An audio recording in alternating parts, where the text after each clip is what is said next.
अगर राना सनाउल्लाह साहब ने अलीमा खान साहिबा के साथ जो वाकया पेश आया उसके ऊपर बगैर किसी इफ एंड बट के उन्होंने इसको कंडेम किया और उन्होंने तारीफ की कि उनसे सियासी मुखालफत इमरान खान से या उनकी पार्टी से नजरियात से हो सकती है, लेकिन अलीमा खान साहिबा एज वुमन और जिस तरह वो अपने भाई के लिए खड़ी हुई है वो एक बावफा बहन है और मैं उनकी बहुत रिस्पेक्ट करता हूं और बिल्कुल उनके साथ ये गलत वाकया पेश आया तो उन्होंने बड़े अच्छे अल्फाज में उनको खराज तहसीन भी पेश किया और कंडेम भी किया इस वाकये को। इसी तरह मौलाना फजल रहमान साहब ने बड़े सख्त अल्फाज में इसकी मजम्मत की और कहा कि बिल्कुल खवातीन की तौहीन या तज़हीक को बर्दाश्त नहीं किया जाना चाहिए। अलीमा खान साहिबा बिल्कुल हमारे लिए काबिल एहतराम है और इस तरह का वाकया पेश आना बहुत ही घटियापन है। तो मौलाना फजल रहमान साहब ने भी बड़े जोरदार अंदाज में जो है इसको कंडेम किया। तो ये जी आज का वाकया खैर काफी मौजूद बहस रहा। इमरान खान साहब का ट्वीट आ चुका है जिसमें उन्होंने वो तमाम बातें की जो मैं पिछले व्लॉग में आपको बता चुकी हूँ। उन्होंने एक दफा फिर अली अमीन गंडापुर साहब को ऑपरेशन रोकने के लिए सख्त पैगाम जारी किया, सैलाब ज़दगान की मदद की हिदायत की है और उसके साथ उन्होंने आज हवाला भी दिया है कि 1971 में भी अपने इक़्तिदार को तवील करने के लिए याया ने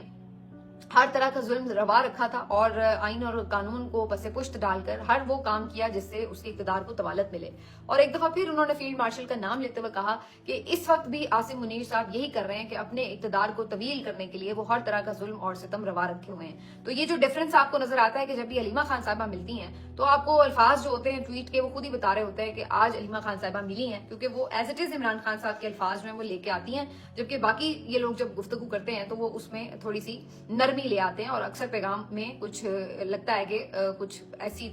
बिल्कुल बेजरर सा होम्योपैथिक सा पैगाम कैसे बाहर आ गया। तो ये चीज है। बाकी जनाब आज एक अहम खबर ये भी है कि जो मंसूर अली शाह साहब हैं सुप्रीम कोर्ट के सीनियर तरीन जज आफ्टर चीफ जस्टिस, उनकी जानिब से एक खत लिखा गया है याया अफरीदी साहब के नाम। आपको मालूम है कि जब नया अदालती साल शुरू होता है तो फुल कोर्ट मीटिंग्स वगैरह होती हैं, इस्लाहात के ऊपर बात होती है, कोर्ट कैसे चलानी है, इन तमाम चीजों के ऊपर सब लोग जो हैं जजेस बैठते हैं और अपनी अपनी राय भी देते हैं। तो इस तरह की मीटिंग जो थी वो chief justice Islamabad high court ने भी बुलाई, फुल कोर्ट मीटिंग, और उसके बाद अब चीफ जस्टिस याया अफरीदी साहब ने भी कॉल कर ली है। लेकिन कॉल करने से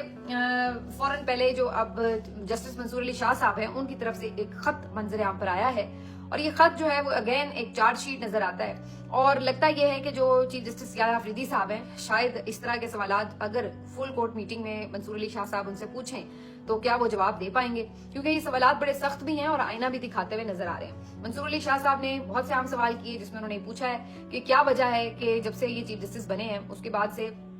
जो प्रैक्टिस एंड प्रोसीजर कमेटी है जो एक बनी थी जी 3 रुकनी कमेटी होगी वो बैठ के डिसाइड करेगी वो उसके इजलास क्यों नहीं अब होते। उन्होंने ये भी सवाल किया कि जब 26वीं आईनी तरमीम हुई थी उसके ऊपर ये तय हुआ था कि फुल कोर्ट मीटिंग होनी चाहिए, तो क्यों फुल कोर्ट मीटिंग बल्कि फुल कोर्ट हेयरिंग होनी चाहिए, तो क्यों उसके ऊपर नहीं हेयरिंग रखी गई और किस तरह 26वीं तरमीम के बगैर आगे के सारे फैसले जो है वो करते चले गए, इसका भी उन्होंने जवाब मांगा है। उसके बाद उन्होंने ये भी बात की है कि जो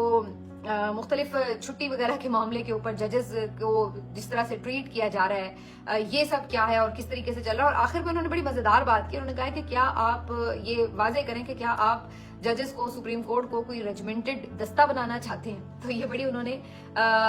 एक सीधी सी बात की है मंसूर अली शाह साहब ने बगैर लगे लिपटे कि जनाब आप बता दें कि आप क्या सुप्रीम कोर्ट की आजादी को बिल्कुल सलब करके और जजेस को क्या किसी एक ऑर्गेनाइज्ड किस्म की फोर्स की तरह यूज करना चाहते हैं जो बस एक ही तरह सोचे, एक ही तरह देखे और एक ही तरह जो है वो रिएक्ट करती रहे। तो ये क्या आप रेजिमेंटेड दस्ता बनाना चाहते हैं। तो ये बड़े अहम सवाल हैं जो मंसूर अली शाह साहब ने उठाए हैं। लगता है कि काफी दिलचस्प होगी फुल कोर्ट मीटिंग और इसकी अंदर की कहानियां काफी मजेदार होंगी जो सामने आएंगी। लेकिन सवाल फिर वही कि जजेस अब थोड़ा इस पे रेजिस्ट करना तो शुरू हो गए हैं। हमने अतर मिनल्ला साहब की गुफ्तगू भी देखी, उसके बाद काफी ज्यादा रिएक्शन भी वैसे आया और बड़ी तकलीफ हुई अतर मिनल्ला साहब की गुफ्तगू से। ऐसा लगता है कि निजाम को बहुत से टाउट जो है वो निकल के टराने लगे थे अतर मिनल्ला साहब की तकरीर के बाद। और उसके बाद मंसूर अली शाह साहब का भी ये जो खत है मिसाइल नुमा जिसमें उन्होंने 6 मिसाइल मारे हैं, मेरे ख्याल से सवालात क्या मिसाइल ही है। तो ये तमाम चीजें जो है ये बता रहे हैं कि जजेस भी अनकंफर्टेबल हैं और वो इस सारी सिचुएशन में लगता है कि अपने लिए कोई स्पेस चाहते हैं कि उनको जितना ज्यादा अदलिया को दबाया गया उससे निकलने की कोई सूरत बननी चाहिए। तो ये तमाम चीजें जी अब हो रही हैं, देखते हैं कि आने वाले दिनों में किस तरफ ये रुख इख्तियार करती हैं। लेकिन नजर यही आ रहा है कि तमाम तर कंट्रोल के बावजूद भी एक फ्रस्ट्रेशन है, ایک آپ کہہ لیں کہ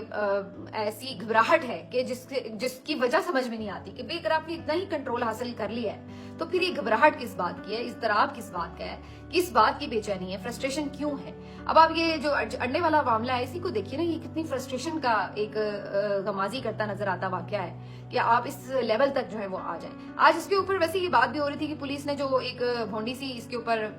وضاحت دی تھی کہ جی تو پی ٹی آئی کی خواتین ہے، یہ ہے وہ ہے، تو وہ تو ظاہر ہے کوئی بھی ماننے کے لیے تیار نہیں تھا۔ لیکن اس کے بعد یہ بھی سوال اٹھ رہا تھا کہ آخر پی ٹی آئی کی طرف سے ان خواتین کے خلاف باقاعدہ مقدمہ کیوں نہیں درج کروایا جا رہا۔ پھر پتہ چلا کہ جی درخواست نہیں آئی، پھر پتہ چلا جی درخواست تو گئی ہے، اس میں مریم نواز صاحبہ کو نامزد کرنے کی کوشش کی گئی ہے، جس سے صاف طور پر لگ رہا تھا کہ یہ تو پھر آپ سمجھ لیں کہ نہ ہی کارروائی کرنے والی بات ہے۔ اصل بات یہ تھی کہ جب آپ کے پاس اس چیز کا کوئی لنک ہی نہیں ہے اور آپ بالکل ہی ہوائی ایک الزام جو ہے وہ ڈال دیتے ہیں، اب پیچھے ہو سکتے ہیں وہ سیاسی وجوہات تو ہیں لیکن قانونی طور پر اس کو اسٹیبلش کرنا کتنا مشکل کام ہے جب آپ اتنی ہوائی بات کر دیتے ہیں۔ اور پھر مریم نواز صاحبہ کے اوپر تو آپ کو پتا ہے آج کل جس طرح سے مہربان ہے یہ سارا نظام، تو اس کا مطلب آپ کارروائی چاہتے ہی نہیں ہے جو آپ نے ان کو بیچ میں ملوث کیا ہے۔ تو یہ درخواست جس انداز سے لکھی گئی ہے وہ تو لگ رہا ہے کہ جیسے پی ٹی آئی شاید چاہتی ہے کہ کارروائی ہو ہی نہ۔ ابھی تک کی اطلاعات یہی ہیں کہ جی ان خواتین کو ظاہر حراست میں رکھنے کا کوئی جواز نہیں ہوگا قانونی، جب تک کہ ان کے اوپر کوئی ایف آئی آر نہیں ہوگی، کوئی باقاعدہ مقدمہ نہیں ہوگا۔ تو مجھے نہیں لگتا کہ ان خواتین کے خلاف کوئی کارروائی ہوگی، بالکل اسی طرح جیسے رؤوف حسن صاحب کے جو خسرے تھے جنہوں نے ان کے منہ پہ بلیڈ مارا تھا وہ پکڑے نہیں گئے، ان کے خلاف کوئی کارروائی نہیں ہوئی، تو اسی طرح یہ خواتین بھی ہیں، ان کے خلاف بھی کوئی کارروائی نہیں ہوگی جو بھی انہوں نے گھٹیا حرکت کی ہے۔ لیکن اس سے فائدہ کیا ہوا ہے، کیونکہ علیمہ خان صاحبہ تو پورے قد کے ساتھ آج بھی کھڑی ہیں اور پہلے سے زیادہ میرا خیال ہے ان کی عزت اور وقار میں اضافہ ہوا ہے، پہلے سے زیادہ لوگ ان سے متاثر ہوئے ہیں، جس طرح انہوں نے عزم اور ہمت اور دلیری کا مظاہرہ کیا ہے اور ڈٹ کے کھڑی ہیں۔